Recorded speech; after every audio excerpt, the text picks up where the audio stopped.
வணக்கம் நண்பா. TNSTC latest செய்திகள். போக்குவரத்து ஓய்வூதியர்களுக்கான அகவிலைப்படியை உயர்த்தி வழங்க முடிவு.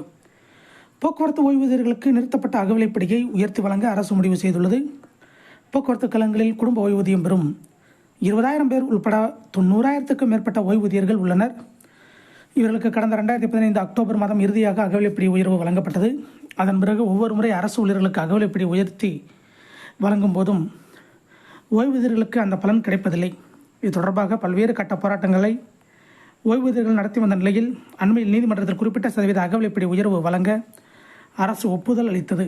இதுகுறித்து ஓய்வூதிய சங்க நிர்வாகிகள் கூறியது, 119% அகவிலைப்படி உயர்வு நிறுத்தப்பட்டவர்களுக்கு கூடுதலாக 27%, 5% அகவிலைப்படி பெறுவோருக்கு கூடுதலாக 9% உயர்த்தி வழங்கப்பட்டுள்ளது.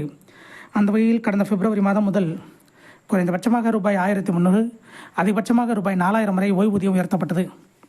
இந்த நிலையில் 14% அகவிலைப்படி பெறுவோருக்கு கூடுதலாக 16%, 146% பெறுவோருக்கு கூடுதலாக 48% வழங்க அரசு முடிவு செய்துள்ளது. அதன்படி குறைந்தபட்சமாக ரூபாய் 2,300, அதிகபட்சமாக ரூபாய் 21,679 கிடைக்கும்.